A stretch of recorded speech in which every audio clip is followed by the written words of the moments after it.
last year on the feast of Saints Peter and Paul, I commented on how Sister Bernadette had told me several times that she didn't want to be 100 years old. And so I made the joke that she was entering her 100th year, and so she had no choice. And now, you have no choice again. You're 100 years old. And I was thinking back, or looking back at the last 100 years, and it's been quite an interesting 100 years in our world. I didn't realize, but yesterday was actually the 100th anniversary of the assassination of Archduke Ferdinand. So you were born into World War I. And all the subsequent wars of the last century. You've also outlasted 9 popes. Pope St. Pius X was the pope when you were born, although he was very sick and he died shortly thereafter. But still, St. Pius X, that was a little while ago, 100 years ago, in fact. And so many other things that have gone on since Sister Bernadette was born. But one thing remains the same. Our faith, this great faith, the apostles were handed by Christ and entrusted as we celebrate today. It's providential as well that I'm even able to be here. Obviously, Francis wanted it to happen, not the Pope. St. Francis says, at my parish, the pastor's gone, but there's a Franciscan missionary there this weekend, and so St. Francis had a hand in me being here today.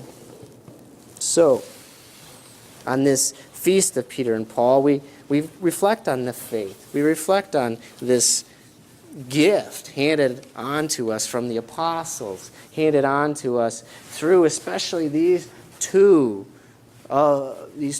pillars of the faith, who we hear in all of our readings today of their crucial role. And a realization for us all that we can all reflect on in our own lives. And I know I've heard Sister Bernadette say it plenty of times, that God does not call the qualified. He qualifies the called. That it's by His grace that anything, all the goodness, is brought into our lives. And to be aware of His grace, aware of His blessings in our lives, as I know countless times as a seminarian and early in my priesthood, as Sister Bernadette would always recount that in her own life, the blessings and the gifts. But how true for us all, and how true for Peter and for Paul. Peter, just an ordinary man, a working man, a fisherman, not particularly skilled in the worldly sense of not an educated man, probably barely able to write or read, but good at his trade, good at fishing and providing for his family. Paul, on the other hand, in some sense, quite opposite. Very educated, very well spoken, very literate. We see in his writings, he writes with a very high level, a high precision in Greek, and he's also a student of Hebrew and of the Jewish scriptures. In fact, he at his conversion, he's preparing himself to study deeper, to become himself a rabbi. And so, in that respect, they're very opposite. And in their lives, they will have very different roles, but joined very much so through God's grace in their particular, in what they are called to do in leading and guiding the church. God changed both of these men by His grace, just as He changes all of us. He brought all of us out of the depths of hell through baptism, freeing us from original sin, adopting us into his family, giving us that grace of adoption, the grace of the Holy Spirit to be able to conquer sin in our world. But this grace is not cheap, to quote a Protestant theologian. That God's grace comes, you might say, with strings attached. We see this in Peter's life. At the end of John's Gospel, Christ tells Peter that following him, being that shepherd, right, as he asks him 3 times, do you love me? And he says, feed my sheep, feed my sheep. He says, you will be clothed by and tied up by one you do not know at a place you do not choose.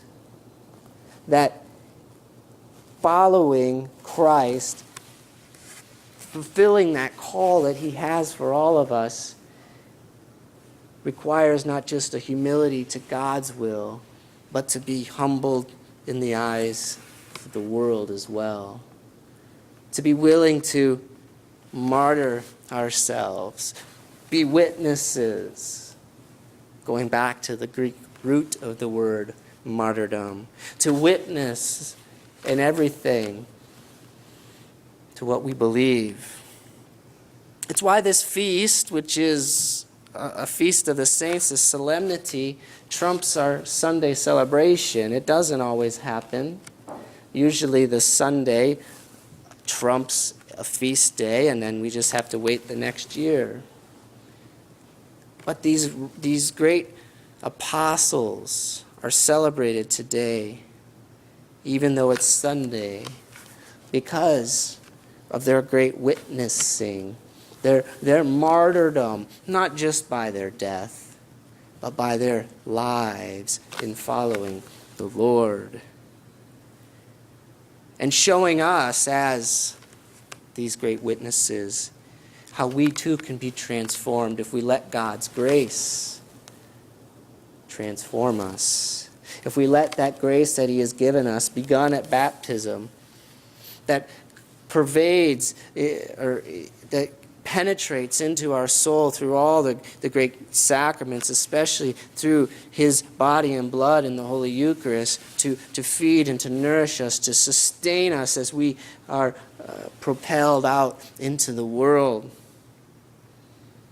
As Peter and Paul were transformed, so we might be transformed. For together they shared a love for Christ. While these two, in earthly terms, in the earthly sense, were very, very different, very opposite. In fact, Paul comes to the faith as a Christian killer. He is first seen in the Scriptures as approving of, watching over the stoning of Stephen. But even in that depth of sin, that separation from God, he is able to be transformed by allowing God's grace into his life. As Peter rejects Christ 3 times, saying, I do not know the man, he is able to be reconciled by his yes. His yes to Christ. You know, Lord, that I love you.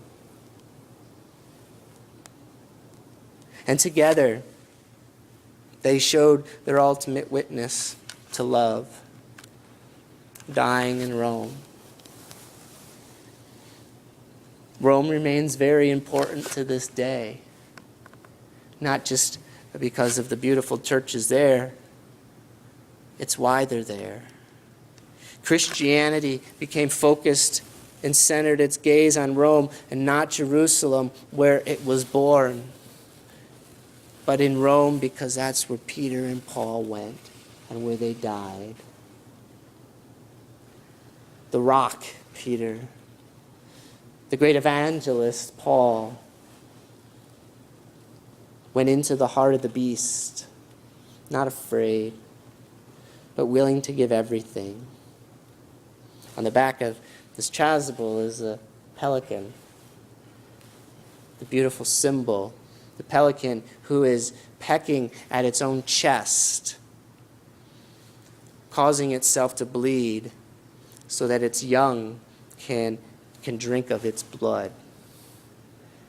It's an ancient Christian symbol of Christ, willing to sacrifice himself for us. It's a symbol of the martyrs, willing to give themselves for all of us, for that witnessing to the love in which they share with Christ. St. Paul tells Timothy, I am already being poured out like a libation, and the time of my departure is at hand. As Paul sees the end of his life coming near, he sees that I have competed well, I have finished the race, I have, most importantly, kept the faith. That life is going to throw curveballs at us, that life is going to be difficult, that people are going to assault us, attack us, that the faith is going to come under attack. But as Paul reminded Timothy, as Paul reminds all of us, it's keeping the faith, living the faith, enduring these attacks that's most important. For there is no other mark of our salvation. As he says, the crown of righteousness awaits me. Why? Because he has been that good and faithful servant. He has finished what he started. And so did Peter when he himself was crucified. When he himself returned and went back into Rome after being advised to leave, to save his life, to continue to lead and shepherd this church, going back into Rome to say, no, I have to be like Christ. I have to shepherd his people. The feast of Saints Peter and Paul is a reminder for all of us of our call to follow, to witness to Christ, and how we too can be bound to him and to all the saints through that gift of love. The love that binds these two men who are in life completely different, but in eternity exactly the same. In eternity, those saints that all of us desire to be.